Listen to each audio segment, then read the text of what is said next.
Okay, the broadcast is live. Yeah.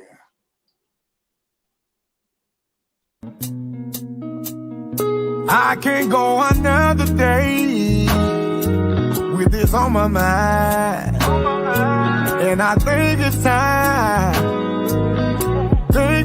for a discussion. Why you so hard? Show me that you love me, baby. Why you so hard? Show me that you care. So many days, so many nights, so many tears. I had to cry. Told me you love me.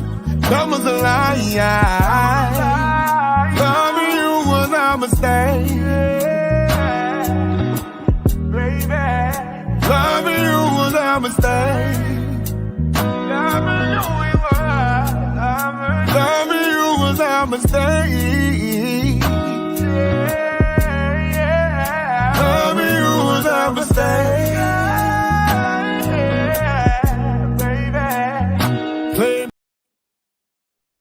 All right. Welcome back to another star-studded episode of the Chatterbox with King Jacob. And I am yours, truly, King Jacob. And we're in the building on this motivational Mondays, this mindful Mondays, this money-making Mondays, at the top of the week, man. Just getting it done and just trying to get the week going. So we have another special invited guest, man.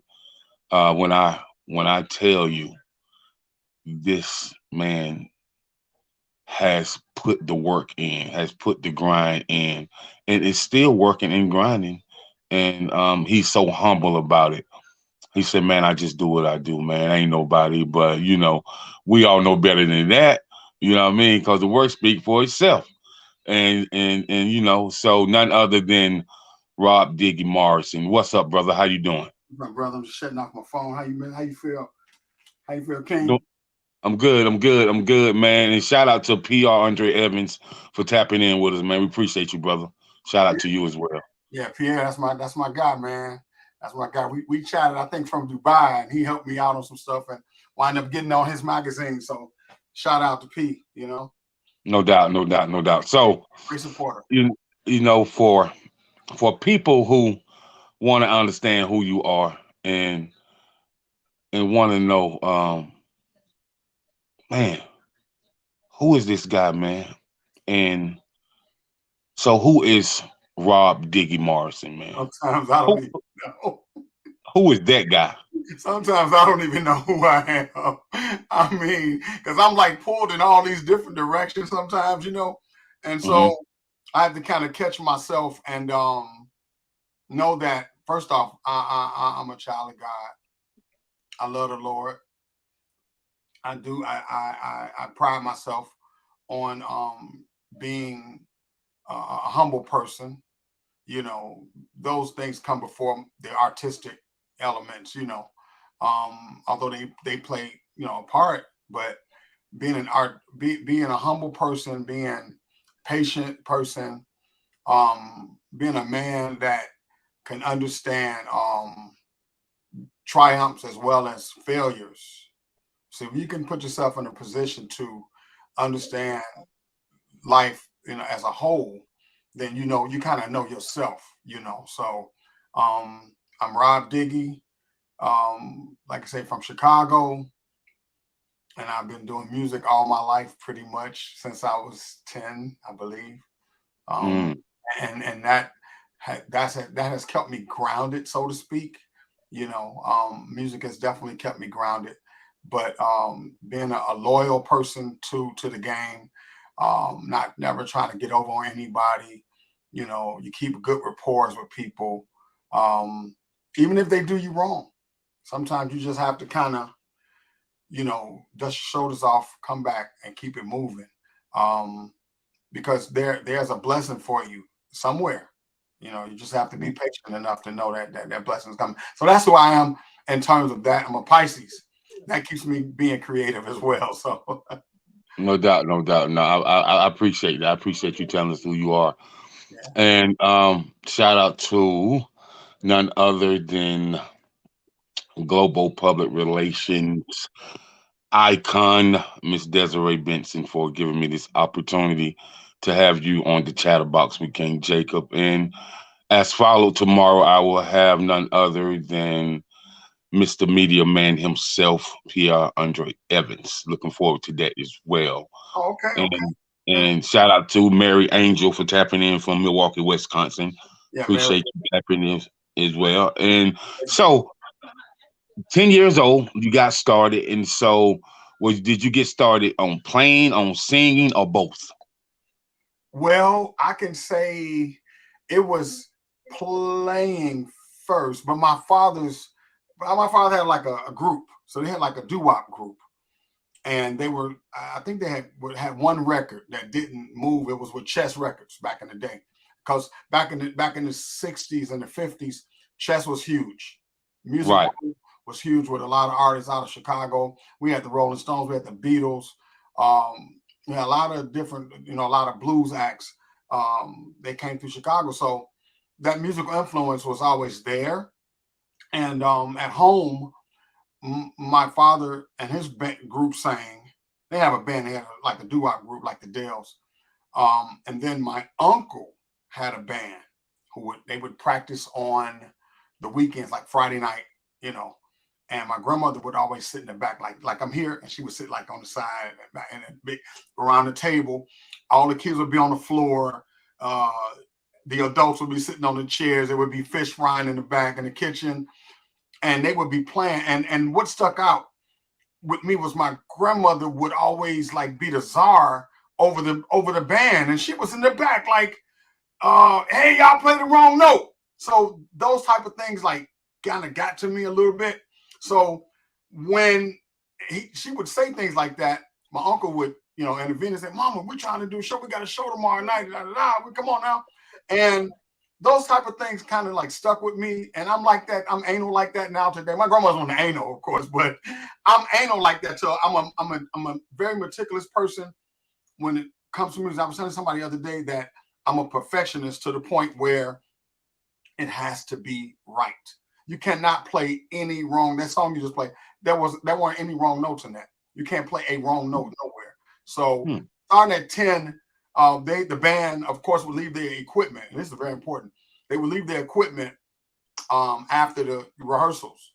So my siblings and I and cousins would stay, go back home or whatever. We'd stay at grandma's house, but we'd come over there the next morning and see the instruments all set up, the bass, the guitar, the drums.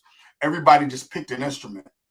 And I'm not even making this up. I don't know how we did it, but I guess we listened so long to them that we just picked the stuff up and just kind of stringing it along. And they called us one day playing.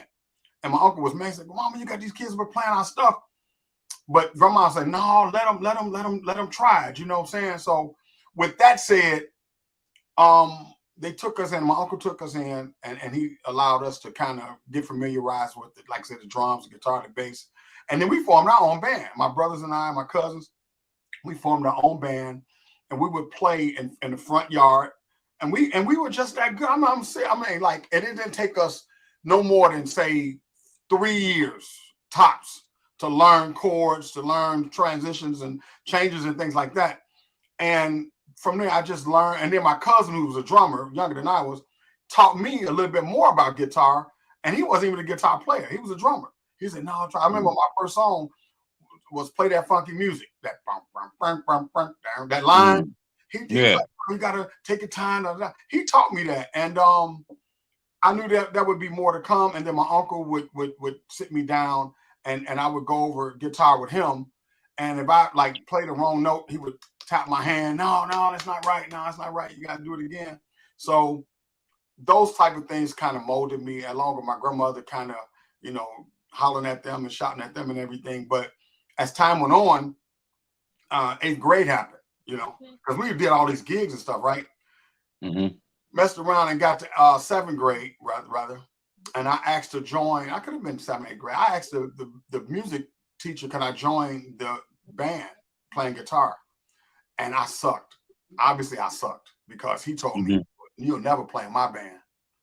Mm. As a kid now, I'm hearing this from Mr. Pugh, the music teacher, so I'm like, man, I can't play in the band because the guy that was playing was super great. Like all his sons now play for Kirk Franklin and John P. Key. Their sons are big time. So I wanted to do what Rodney Jones did. I wanted to play guitar as well as he played, and I couldn't. I just wasn't there, you know. And by the time I got to high school, this is all in the story now. By the time I got to high school, I didn't play a band instrument. I didn't want to stay at the high school I was going to enter into. I didn't want to stay there because it was in high school. It was a high school. You seen the movie Cooley High? Right, right. It was just like Cooley High, and I didn't want to stay there because I'm thinking I wanted a quality education at another school that I knew that I would have gotten it at a vocational school versus a general high school. Too late, trying to get in at the last minute. The counselor says, "Oh, why don't you stay and join the band?" You know, I'm like, "I don't want to join the band. I don't want to do that. You know, I want to go to this vocational school because the school I want to go to was Westinghouse High School, which had Mark Aguirre, who played with the Dallas Mavericks and Detroit Pistons. They had a lot of big time names over there that went on to be successful, and I wanted to follow in that path. You know, not to say I was going to be a basketball player, but I just wanted to be in that atmosphere and not at that crazy Marshall High School that I graduated from. But things had a way of turning and twisting. Stayed at the school. She says, "Well, take band for like 4 months, just a semester. You can get in the band." And so the guy was like, "If you play trombone, I'll teach you the ropes." Well, I took trombone in beginner's band. Mm-hmm. By the time December rolled around from September, the band director, Delano O'Banion, he'll hear this hopefully, put me in advanced band as a freshman playing trombone because my ear was dynamic. I had a super great ear. And from there, I never looked back. I developed my horn skills. I was really good on my trombone. I could really play horn, like really good. I was doing all the Earth, Wind, and Fire stuff, all them licks and stuff. So with that, I still had guitar. So he put me in jazz band as a result of our guitar player going on the road with Madonna. And he said, "Well, Rob plays guitar." So I wound up playing guitar that night because I knew all the changes to all the jazz songs. So he threw me in there through just like, "Hey, you swim, sing and swim." So we did that. And then I wound up getting a scholarship to the University of Arkansas at Pine Bluff in my senior year. I didn't have to audition. That's how good I was. I didn't have to audition. Yeah. My partner told me just some years ago, he said, "I had to audition." I said, "I never auditioned for the band." And got the scholarship because it was 7 of us that got the scholarship. Only 3 of us went. But prior to that, this man saw that Marshall High School had some exceptional musicians. So he would call every year, "Hey, you got any singers? You got any singers? Yeah, send them on down. I'll take them. So Marshall High School was the only school in the state of Illinois that had more students go to University of Arkansas Pine Bluff, where I graduated. The population of the students that were musicians, and then he started getting the general students and things like that. But that was a big thing, for him to have that many musicians out of Chicago, and everything. So yeah, but that's where it started between high school and college, where I learned a lot. I played with some cats that were like spectacular, man. I mean, like the top cats, man. My best friend is Morris Hayes, who played with Prince for 20 years. We were in the same band at school. We had like a school band, like a R&B band. I played guitar there. Larry Braggs, who's the lead singer for our band, who went on to sing with the Temps, and Tower Power, Skip Pruitt, who's just leaving Dubai at this moment. He was our sax, but he played with everybody from Luther to Tony Braxton. And so all the cats in the band, Greg, who played with Prince as well, sang with Prince as well. So all these cats that were in the band winded up going pro, so to speak, D-Mac winded up singing Roses I Read. Remember the song Roses I Read? Right. That was our other lead singer. We had like 4 lead singers at the time. So Um, all the cats were very influential. We all stuck together. We all learned from each other, and that's what got me going as a musician at that time. So Oh, okay. Okay. So now I'm gonna rewind it back a little bit. okay, go ahead, go You, ahead. I know I was you talking. said you know you good, you good, you good. Always, This is great. This is great. Now I get to know the jewels about Rob Diggy. So this is great. So we gonna rewind it back when your grandmother said you singing out of key. So one thing I can say about people that's in to the church realm. mhm, See what a lot of people don't know about the church realm. A lot of the older folk, the reason they can see if you singing out of key or not because before the before they can afford instruments, they used to pat their feet and sing what we call sheet notes. You know what I mean? you know, And so when you singing those sheet notes to make it come together with you patting your feet and you're clapping your hands, nothing can be out of tune. right. And so what's interesting about me, um, as sharp as your ear was, It was. you you you play in the beginning, you play, the trombone and guitar, and I'm pretty sure did you dibble and dabble with the drums and the piano as well? You know what? I have no rhythm when it comes to percussion. I can play bongos and congas, but drums, no. You got to do too much. I can't even play organ. I'm not even going Okay, to tell you a story. I do not know how to play organ. Like it has tiers, top tier, bottom tier. Then you have your feet. I don't know nothing about an organ. I don't even play organ in okay, church. I play okay, okay, sometimes. okay. So let's let the audience know how we decipher the guitar rhythms. And if I'm gonna say this, and then I'm gonna let you chime in on so you can break it all the way down. If there is a guitar player who can play lead, rhythm, and bass, that is a bad person. That'll be me. That is a bad person. So I know that if you play guitar, that you probably master all the rhythm, the lead, and the bass. Yes, sir. And so for those who don't understand what the rhythm is, what the lead is, and what the bass is, can you tell them how you orchestrate all three and how it makes the whole piece sound different. Like if you got a lead guitar player, a bass guitar player, and a rhythm guitar player, you got a trumpet, you got a piano, you got some drums, and you got a sax. Go ahead and break that down for them, how it all comes together.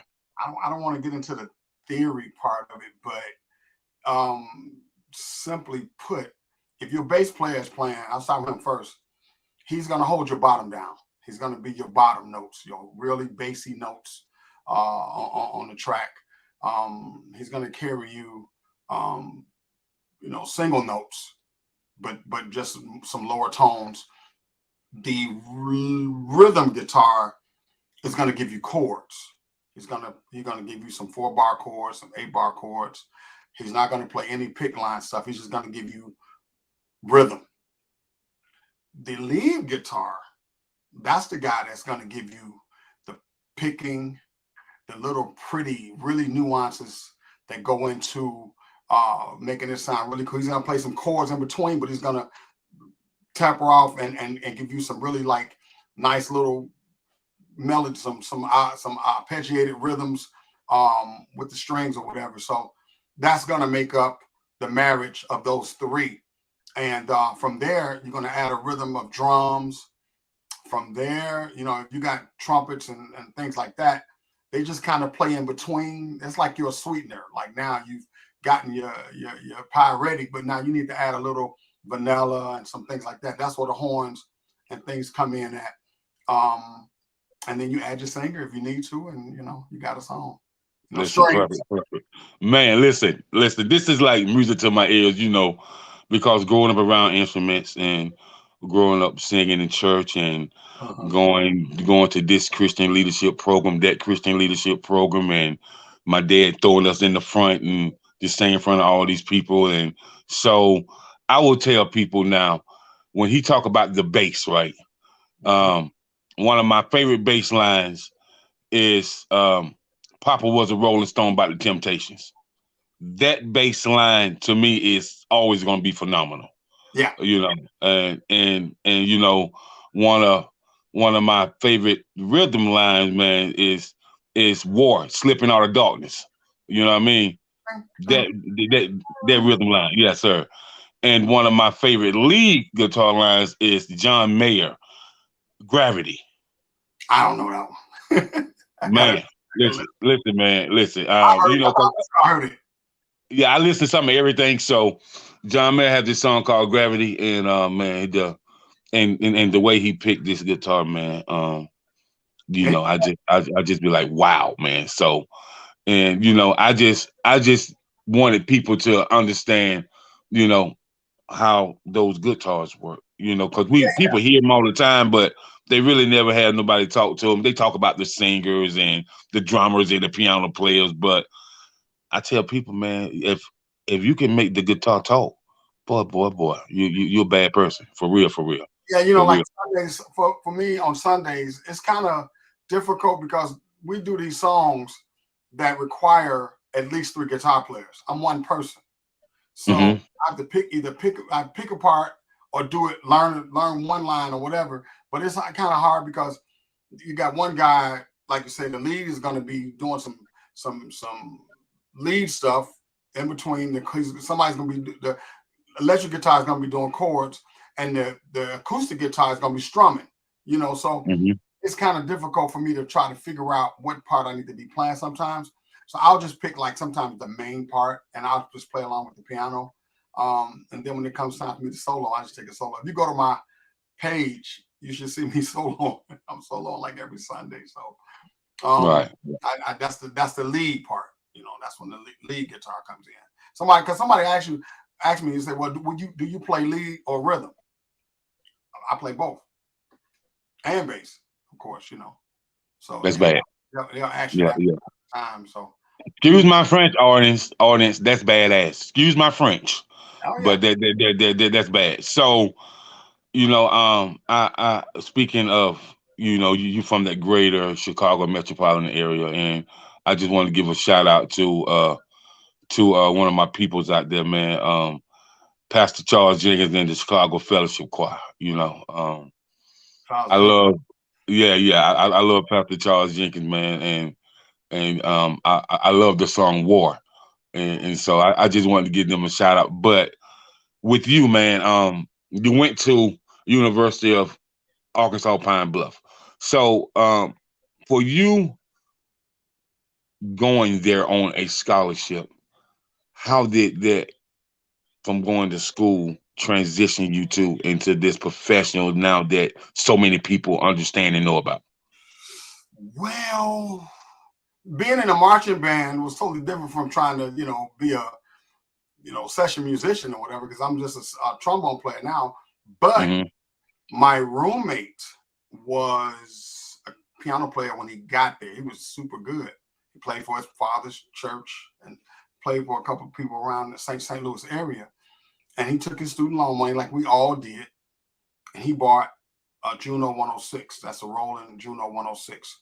And Right, and I would, hey man, you mind if I check out your keyboard, because that was my first introduction to synthesis or synthesizers, you know. right, And I wasn't in the band Polo that we started. I wasn't in the band quite yet. And because my friend Morris he had all the keyboards, he had all that stuff later on. But um my friend Aubrey he had the one keyboard, the Juno 106. So I would ask him, and he says, yeah, sure. And just going through the parameters, hitting sounds, I got fascinated with the sound. I was fascinated with what if I move this button, what would that do? If I move that button, what would it do? Um, Things like that. And so that's what probably propelled me then to go ahead and start getting into synthesizers and things like that. And we used to, and then as far as recording, he had a tape recorder with the play and record, right? Remember those? Like the right, old right. cassette. And then and then his brother was on another floor.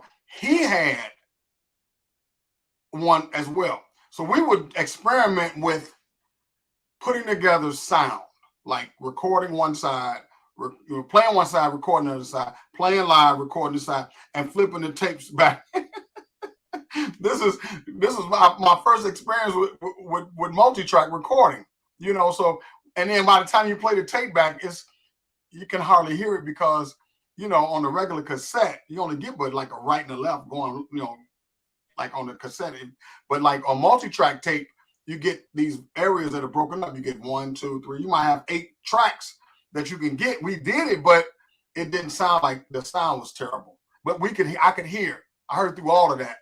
And so that was my beginning to learning keyboard synthesis and just that little bit of recording aspect. And so I found it interesting. So I would doing between classes or doing between studying.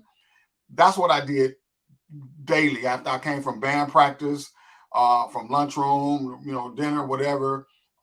That's why I spent my time, and the library, of course, studying. Right, but right, right. but Okay, okay. that's where I got it from. So is now this part gets interesting to me. Um, you learn about the synthesizers. The Roland and the Yamaha motif, and the Triton and things of that nature. So I just share my experience with you first when it comes to audio engineering. Um, Me and my homie, name is Foster Bird, um, owns the label War Rap Records, War Rap Radio, War Rap Media, Mm-hmm. and he said, "Man, I bought something, bro. Cause they used to rap in the streets, and I throw a harmony in there, and I want to try to record, man, cause I can't afford to pay these studio prices, so I'm Yeah. gonna learn. You know what I mean? So learn, and so he said, I got this 4-track recorder, and so when I tell people about this 4-track recorder, they look at me like, Yeah. Mr. Jacob, Mr. Jacob, what's that? I And, know. and so when you saying that you experienced the audio engineering, so At an how was early, that? How was that experience for you when you first really tapped into it? I know you played with it for a little bit, but when you really first tapped into it and you was like, oh yeah, I can do this. you I know, can do it. it was funny because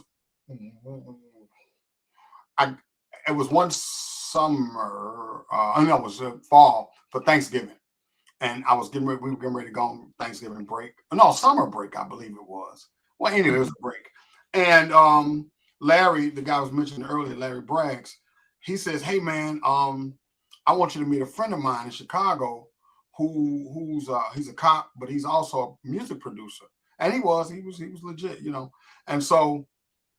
He says, "I'm gonna take you over there." So he took me over there. He said, "Hey, Andre, this is my friend Rob. We from college. He's from college. We can go to the same college, and he wants to learn more about production and stuff like that." He's and he was very open. "Hey, come on in, man. Check my studio." And the studio I swear, looked like Captain Kirk's uh, control booth on the ship, on that Enterprise. It looked Mm, like something out of man. I had never seen that many keyboards in one. It was a small room, but it was powerful. He had all kinds of stuff. I mean, stuff that he wasn't really using, stuff he was using, stuff he would buy, but it was so much of it. And I'm like, man. So that was my first experience recording with Andre. That was my first Andre Miller. That was my first experience. And I asked him, could I come back? I said, "Hey, you mind if I come back?" I was a sponge, man. And I remember him saying, "Yeah, sure, man, anytime." So when summers would come, I would ask my mom, it'd be late, like say 9 o'clock, 8 o'clock. We had to wait till he got off work, Says, "Hey mom, you mind if I take the car over to Andre's?" So I'm there from like say 9 o'clock to 2 in the morning, 3 in the morning, you know, and just learning, just sitting up recording, understanding the business of how to record. I remember he taught me string arrangements, how to do my string arrangements and how to come off those strings and how to lay them against the vocals. I learned so much from him that it got to a point, man. It was just like drinking water at one time, man. So he started giving me equipment. The old stuff, when he started transitioning into other equipment, he would give me the old stuff to learn from. I had Mm-hmm. speakers, I had plugins, I had rack mount pieces at the time. I had all kind of stuff, man, and then I wound up buying some things, for me to learn how to start recording and things like that. So yeah, I give my credit to Andre Miller, who's now in his 80s, who taught me a lot that I needed to know when it came to recording and production. He taught me that. Sound, not so much as mixing, but mixing levels, getting the levels of the sound. Mind you, I wasn't doing film then at all. Okay. Now, with you understanding recording and production, since we all came from the church era, there's something that people need to understand. If you have a quality sound guy, then you have something. Mm-hmm. And so, for different events and stuff, when you was still in college and younger, did you ever become a sound guy for different events and stuff like that? No, because we had our own personal sound guy. Uh huh. But my first taste of the stage was not opening up for Tom Jones. Remember Tom Jones? It's Yes, not. it's actually one of my favorite artists. Tom. People who don't know who Tom Jones is, Tom Jones is their deal. He worked with Stevie Wonder. He worked with James Brown. Riley. He's worked with like Sammy Davis Jr. Like he's worked with a lot of people. So if you talking about Tom Jones, boy, Yeah. yeah. Well, I was in drama. My major was speech and drama communications, and, Okay. and he called us up for extra credit. He says, "Hey, anybody want to go to the Pine Bluff Convention Center and work for some extra credit?" I'm like, "Yeah." Me and my friend Ray Sharp, we went over there. It was a couple of other cats went over there as well. But I know Ray calls me and he reminds me of that all the time. He said, "Remember when?" So we went over there and we're backstage. We're doing stage hand work. But what was funny about like doing the stage hand, it was Rat and Bon Jovi. Remember Rat? Yeah, sure. Bon Jovi. Yeah, it was the three of them on tour together. And I remember when the show was over, and it was a great production, man. Everything. I watched everything. I watched the engineers in the back set up, the rigging of the lights, all of that. I paid attention to everything. And the end of the show, man, was really weird. I'd never seen anything like that. It was full of underwear on the stage. Yeah. I'm like, what? Phone numbers attached to the doggone underwear. I'm like, this is crazy. So that was my first taste of the stage at I think 19 or 20. And and then all of a sudden, this whirlwind is coming. I'm not understanding it quite, but I know something is coming when I'm in the theater department and they tell me you can't wear both hats because now I want to do lighting. I want to learn lighting and I want to learn sound. Well, Mm-hmm. Rob, you can't do both. So are you going to be in the band for this production or are you going to work the lights? Well, I Mm-hmm. chose to work with the band because we were reading charts, man. We was reading we did the Wiz, the Black Oh, Wiz, okay. the black version. And those charts came in from New York, man. And we sat there like pros that we were and are today. We sat there and read that stuff just like it was, just like it was written. And I'm like, wow, but I didn't get to work the follow spot, remember Jeffrey Holder, the uncola nut man from James Bond. The cold. Yeah. From James Bond, right? Yeah, with the hat. Mm-hmm. But yeah, I got a chance to work with him.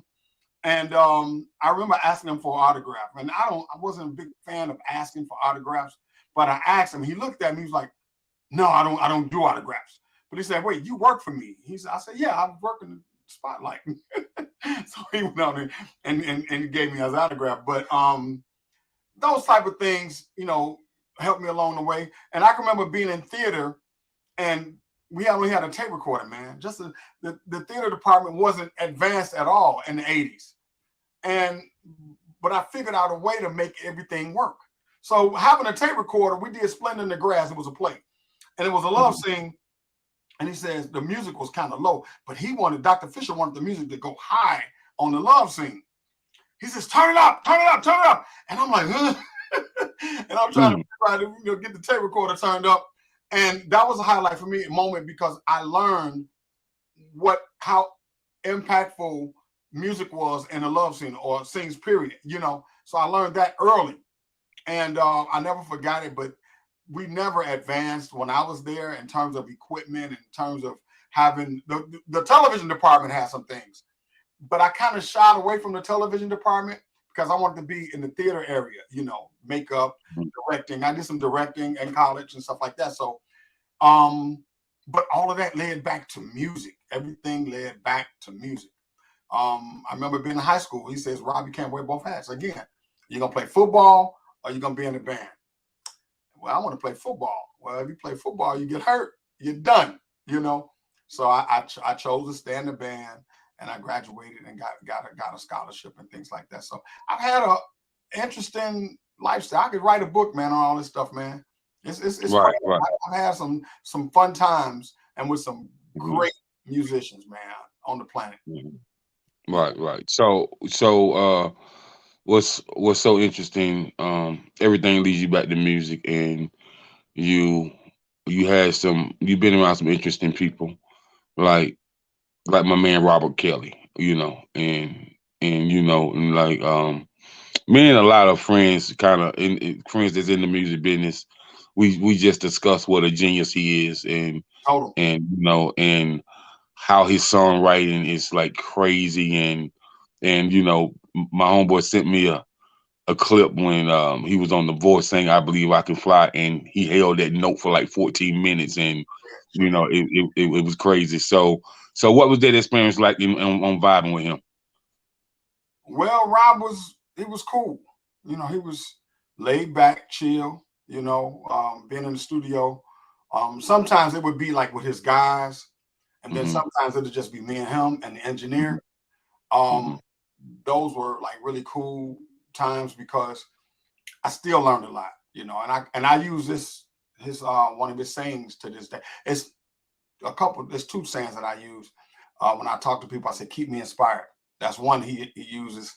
And the other one was when he walked out, and it was this intricate line he wanted me to play. Because like I said earlier, when we talked, he said he respected my keyboard skills. Although he didn't play as well as I did, but he still said he respected it. And I was like, wow, for him to say that, So he gave me this intricate line, and I couldn't get it right. I said, oh, this guy gonna tell me to go home. So I got the line right. Well, he left, and he says, well, before he walked out the door, he turned around and says, you got homework. So I never forget that. So I use that to this day now. I said, you got homework. So when I'm telling people or advising them on something they should be doing, I said, you got homework. Go figure it out, And normally they'll come back and say, hey, I got it, But yeah, that's Yvette. I'm glad she's listening. Hey, but but Rob was a very cool guy, and separating the genius from his personal life. Hey, man, you gotta do a black and white. He did this over here, but he did this over here. Believe it or not, he wrote and played on mostly all his stuff. A lot of people don't know that. They think he did have producers and people that did that, but Rob actually played a lot of that stuff himself. I was very impressed. I'm like, oh, you did the drums too? He said, yeah, I did all this.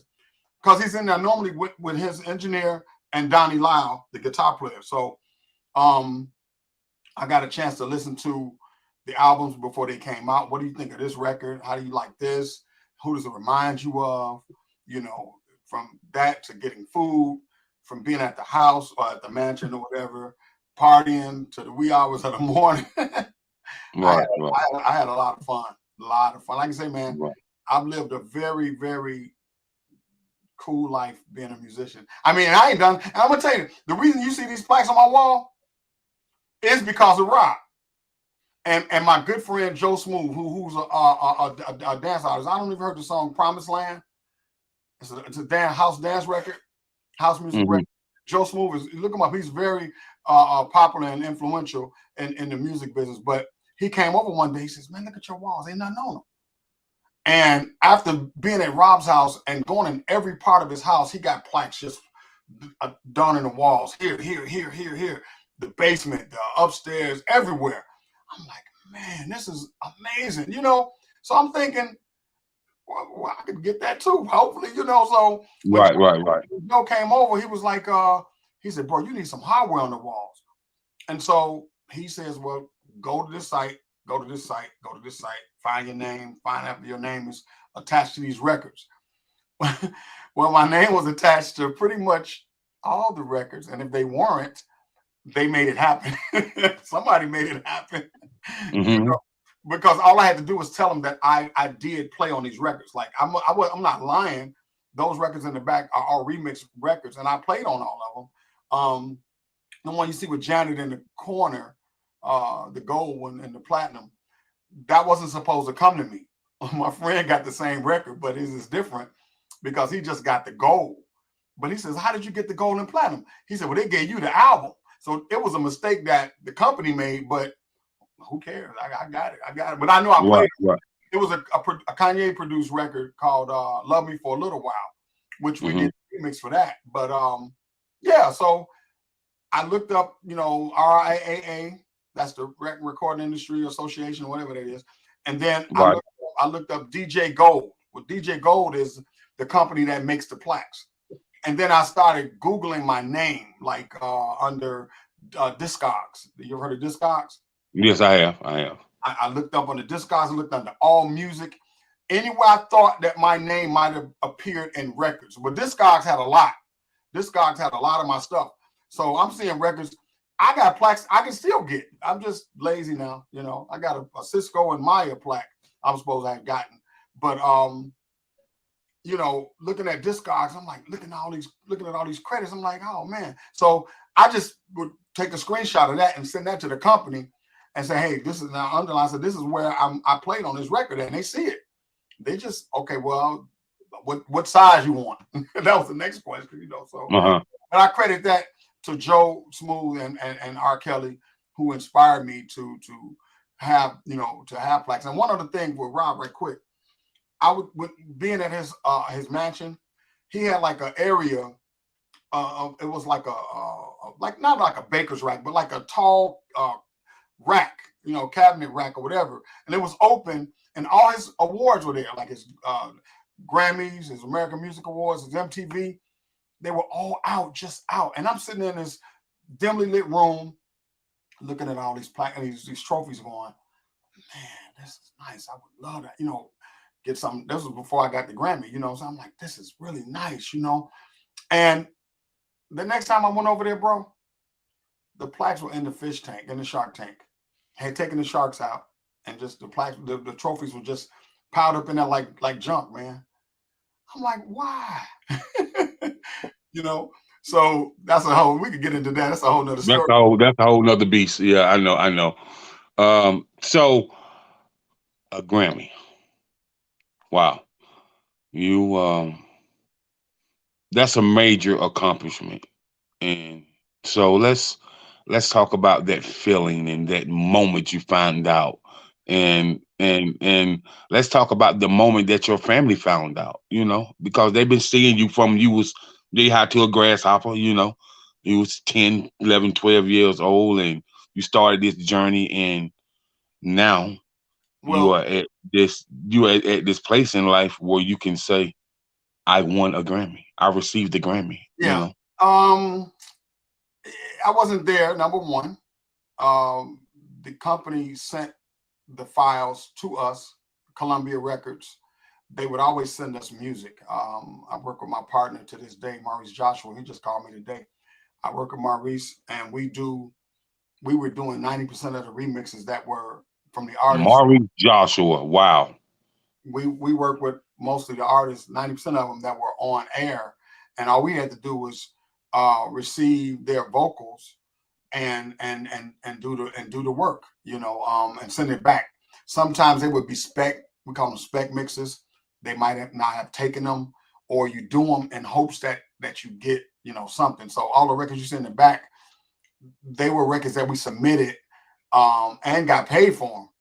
I was able to pay a lot of my bills and rents and a whole bunch of stuff on those plaques. But that helped. But the Grammy came. I never met. I tell people all the time I never met her. I think I called her hotel one time to ask for her, something like that at the Waldorf in New York. But we were sent the files. They're always sending us files. Okay, here's Mm-hmm. here's this, here's Mary J, here's Janet, whatever, here's Michael. We get these files and we go to work. I'm instructed on how or what he wants specifically. He'll say, well, give me this field. Let's take this record here. Let's take that record there. Let's combine it with your style and let's do it. And probably out of like 3 or 4 tries, we get it. Not like now I'm lazy to the point where he calls and we do a FaceTime. And it takes me a little longer because I guess he's not in front of me. But we'll FaceTime. He'll make sure I'm like doing it right. Because if he leaves the phone, I'm going and watch TV or something, So Mm-hmm. he'll stay with me the whole time. And I'll even come up with some other ideas and I'll send them to him. And we'll go with those. Like we just finished the Whispers, Praise His Holy Name, gospel joint that was submitted for consideration for the Grammys for this year. It didn't get to the second round though. But Mm-hmm. we also have worked with this last Beyonce record, Break My Soul, but that wasn't accepted either. So hats off to Terry Hunter, who's in the running for the Grammy, with that. So, but yeah, in terms of like, Maurice called me from LA because Mm-hmm. they do a pre-Grammy ceremony. So he got it and then he called and he told me that we had won and everything. So they needed my information to at UPS. I didn't get the actual trophy, but it's somewhere in the back. It's a plaque and it's embossed and everything, so it kind of sits up in the glass. And so when it came, my mom, I was at work and I only worked a block away from the house, but I wasn't Mm-hmm. living there. I was just going to work over there. But my mom got it and she ran down to the school excited. And she says, Rob, look, I never forget it. And with that, one of the teachers, man, grabbed at it, man. Don't put your hands on this. I got a friend that, you know what I'm saying? And I was kind of mad for a minute, Jack. So I got over that. But yeah, she was very excited and took pictures of it, sent it to her friends and stuff. I'm like, Mom, come on. And I think what I made her a photocopy, so she has one at home with a photocopy in the frame. And so I try to enlighten her with things like that. But the family, they were very excited for me. Everybody was happy, you That's know. great. So That's I'm great. thankful for the unit that I have in terms of the closeness and my uncle who really stays on me about even now, you know, about getting it right, get it right, get it right, get it right. Because now it's like I've gotten a little bit so like laid back. I mean, I get a lot of work, but I'm Mm-hmm. laid back. Like I was doing a project for You Call, and I'm like, man, I gotta do this project. Right, right, right, I'm right, like, right. man, I gotta do this. So I quoted the guy and say, look, this was gonna cost you. So we set up, we got that out the way. I went to the church, got my guitar, came back, and I started it. And I'm not gonna finish anymore tonight. I'm watching sports. That's my little relaxation time. So the morning time will come. God willing, I can get right on. It's no problem. And Right. but yeah, the whole experience, man, of just being a musician is it's like rock star status. Sometimes I like in the city, like House of Blues and places like that. Never had to pay, just walk on in. Sometimes R. Kelly would get us tickets to go to the House of Blues, and we'd be on his, VIP and stuff like that. So it was never a time that I think I paid for the House of Blues one time. All the venues in the city, never had to pay Mm. because my name was always on somebody's VIP, and that's a perk. And not only that, but your name is on a lot of movies. Is it? Listen, man. I You know, Come on, man. I Come said, on. listen, man. I said to myself, man, this guy does scores as well, and Yeah. I was like, no. So I went from I'm, guitar I, playing, and, horn playing to listen, man. I said, listen, man. That's a bad brother. I said that when I sing, I said, one of my favorite shows, The Family Business. oh You yeah, know, yeah, I, yeah, I was like, and then I went to your, I think it's your IDMB. I yeah. was like, IMDb, yeah. I was like, woo. I was like, whoa. A lot of So credits. I said, man, he's definitely been putting in a lot of work, man, and it's so it's like it's like it's like this. Like when people say, "Oh man, I want to get into this industry," but man, it's a lot of competition, and I kind of feel like some people in the industry make it so it ain't no competition. I had an interview with a guy out of Atlanta named Keys Bridges. Uh-huh. And he from a little small town in North Carolina called Waco, North Carolina, and Hmm. he's produced for her, Chris Brown, Eric Robertson, and many others. And he was like, In a it's little hole. consistent. Yeah, consistency is everything in this business. And so, as long as you stay consistent and as long as you don't give up on you, then the possible can happen. You know what I mean? And so Yeah. I can really appreciate who you are, what you've done, and what you're going to do in the future as well, man. And Thank you. and I just you're just an inspiration. Well, thank you. I thank you for checking out the family business. That's good. Yeah, This yeah, yeah, yeah, yeah, yeah, real. yeah, man. But you got a lot of things that you've been on and things that you're going to be on in the future, and Yeah. so the last but not least thing I want to talk about is how did it hit you when you started being in the media? Magazine writers, bloggers, people want to interview you. Cause some people, that's on the musical status, man. It's like, I was talking. I remember I was talking to back in the day. I was talking to Jada Kiss, and he was like, "Man, I really don't like doing interviews. I don't really like writers, but in this business, you kind of have to do it." And he said, "Well, some people you'll catch they do it every now and then, not all the time." So the final question is, who do you want the media and the news to perceive you as? A genius. Okay. I want them to perceive me as a person that can get the job done. I want them to perceive me as somebody that's loyal, that's gonna, work and put a smile. My motto is like kind of my mantra is like making sure you put a smile on the client's face. I live by that because they, when they give me their movies, they entrust me to make sure that it's right. Hmm. So I make sure I go above and beyond to get their music or get their film music right. Um, and you mentioned magazines and interviews and stuff like that. Yeah, I think I have to. And now since I've done the family business, I've gotten like four already. Interviews and folks been calling, and I've been doing Zoom meetings and some magazine stuff. I got an article coming out in a couple days, just because I've been seeing stuff on the web. I'm like, yo, I could get on that. So Hmm. just being and it's okay because they pretty much ask you the same thing. So I've saved those. And then there's another Go Bang. You can get that one and check that one out as well.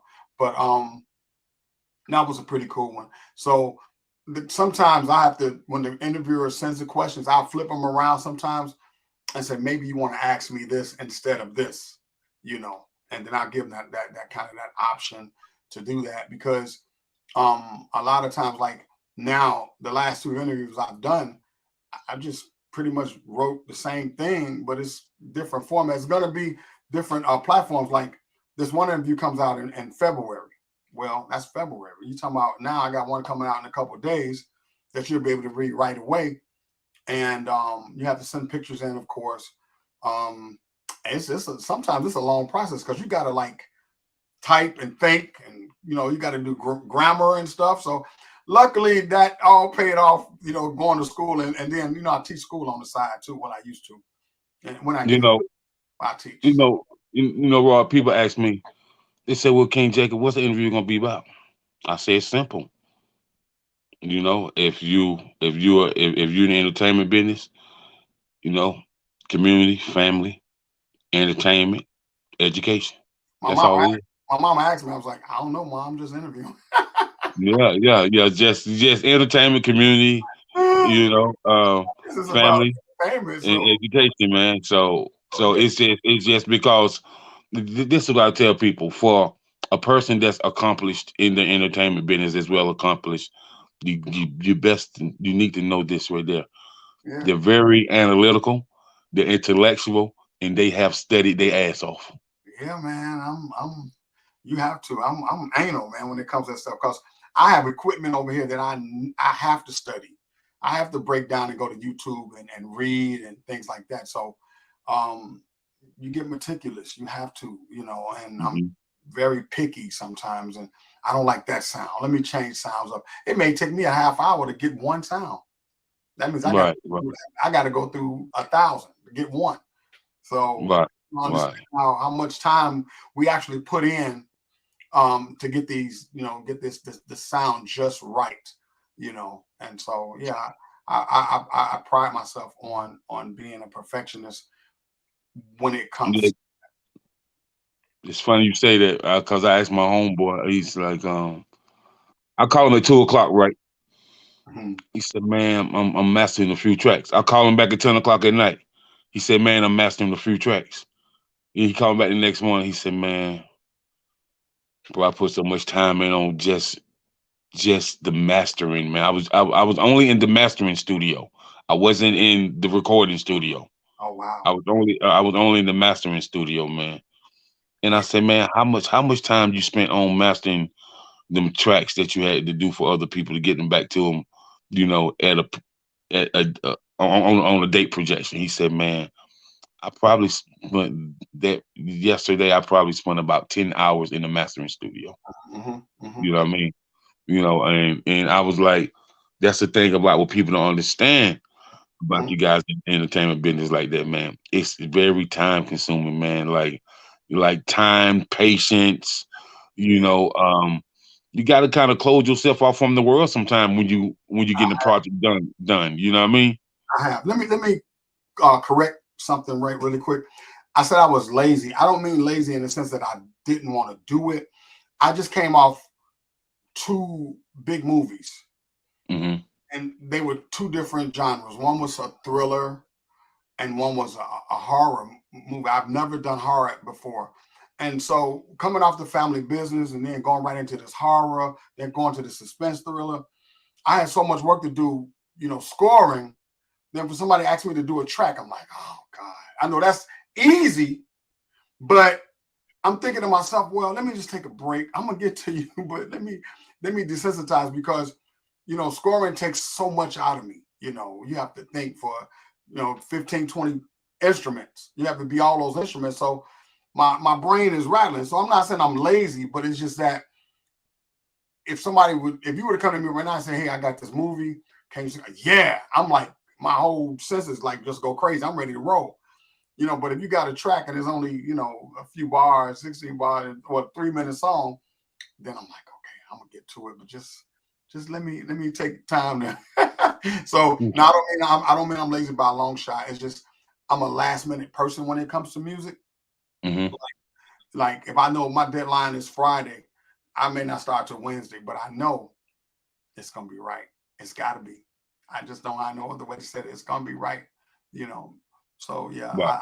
I enjoy what I do, and I'm thankful, um, for what I've been doing, and I know I have a lot of more steps to be ordered. So I'm ready. Okay. Okay. So the final question before we get out of here is,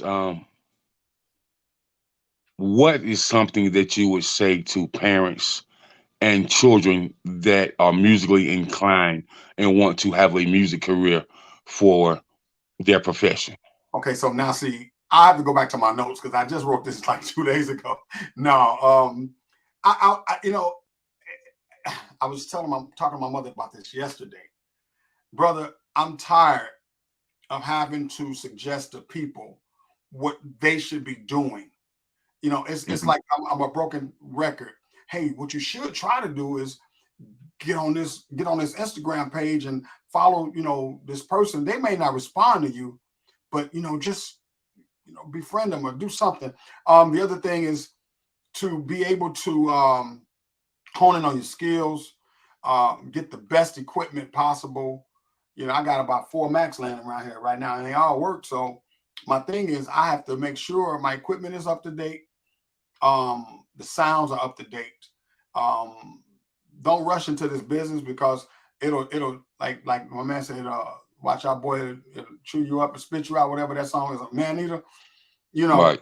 so they think it's all about the money and the fame and stuff like that. But at the end of the day, if you love what you do, then you're gonna enjoy what you do, and the money's gonna come. But people Mhm. think right now these new jack, I call them my new jack kids, they so trying to get right there really quick, and then they wind up falling fast because they didn't take their time to climb the ladder. They're skipping steps. But you have to reach out to people that are doing it. Can I? Some people say, "Can I be a shadow in your studio? Can I be a sponge?" I'm like, sure. I don't mind. I don't mind you taking a listen. I'll invite people over when I'm scoring. I'm like, you can sit here and watch, but don't suggest nothing. you know, Yeah. but but no, Right. but on the average, just to make sure that person that young aspiring artist Mhm. takes the time out to, like, his social media or her social media site shouldn't be, her butt out and she got a piece of cheesecake in her mouth going, oh, look at me. And if you're singing, right? If you're a singer, you can't get it, you can't do that. Put that on a whole nother page. Concentrate on your artistry, being an artist on this particular page. Put that bull crap over on the other side. I can Right. Right. Right. make a comment or crack a joke now or something like that, but on the average, man, I'm serious. I play a lot, but I'm serious. And believe it or not, I can juggle. I can go on social media and be like, hey, but I'm still in here. I'm still in here working. So you have to be diligent enough to be able to communicate with people and have a voice. Brand yourself, whatever it takes for you to get there to that next level. Communicate with the directors or the music producers. It may take some time because everybody's not trying to buy what you're trying to sell, but you have to kind of put it out there some kind of way. And I believe with persistence, prayer, and my other word, prayer, persistence, and patience, sorry, you'll get it. George Daniels from George Music Room, he told me that years ago. And you have to have those 3 P's in place. So I believe that. I believe they work. I believe it has worked for me. I've cut off a lot of relationships. People that I thought were my friends or people that were in my life, they aren't anymore because I wanted to stay focused on what I was doing, you know. Right. And that's what you have to do. You have to stay focused. Otherwise, you can do this if they want to do it today and they want to go to the club tomorrow, and your life might change because you might see something out there that's much better. But I stick with music. I've, Right. Right. Right. I've chosen music totally. So I thank you, man. This has been I can really dig it, man. I just want to say I appreciate you, ladies and gentlemen. None other than Rob Diggy, man. He's been in business a very long time. He's dropped jewels about his life, about his lifestyle, about music, and it just gave us a full synopsis of who he is on this interview today. And I just want to say, my brother, you're inspiration. Keep doing what you're doing, and most of all, stay blessed and always be encouraged. Did you get my good side though? No. Yes, stay blessed and always be encouraged. Until the Thank next time, folks. thank you so much. But before we get out of here, Rob, um, go ahead and tell people where they can reach out to you at, follow you at, and connect with you at. Instagram is my number one place right now. That Instagram is Rob Diggy, ROB, like it is on the screen. It's composer for films, but it's quicker to just look up Rob Diggy on Instagram, and also on Facebook. It's Rob Diggy. But if you want like some other content, you probably want to follow me on Instagram, because I'm on there a lot, doing a lot of different networking with a lot of celebrities, mainly from like the family business and other BT shows and stuff like that. And that's like really been cool for me, you know. So I would say Rob Diggy Instagram for now, and that's where you can find me posting and things like that. And mhm, All right. mhm. Cool. So you heard it first. Check him out on IG, and connect with him on Instagram, and you can also go to his website. If you can give your website out, please. Well, no, I'm not using it. It's just Rob Diggy for Instagram. That's what. Okay, okay, And okay. I have to shout out. I hope she's still there, but Desiree Benson, who's Of PR. course. Yeah, Desiree Benson, who's been so instrumental, and Pierre also too have been so instrumental in helping me and assisting me, and they are really beautiful people and spirited people that want to help you. I mean, the conversations me and Des have a little bit different from a lot of other people because she understands where I am right now. So she will reach out and she'll help. And if anybody's on there is listening and they're looking for PR, they should look her up on her page, Desiree Benson PR, and definitely connect with her. I've connected her with a lot of people as well, and so that's why she kind of helps me out from time to time. Good No people. doubt, no doubt. Yeah, yeah. Miss Benson is definitely a good friend of mine, and she's definitely a super dope person, man. Hard worker, grinder, and I salute her for definitely embracing the opportunity to have you on the Chatterbox. And salute to you, Pierre, man. I'll see you tomorrow at the same time on the Chatterbox. That's what's up. And we'll chop it up. And until next time, I want y'all to be blessed. I want y'all to stay encouraged. And most of all, keep God first. We out of here. First, we out of here. Holla. Peace. Peace. Peace.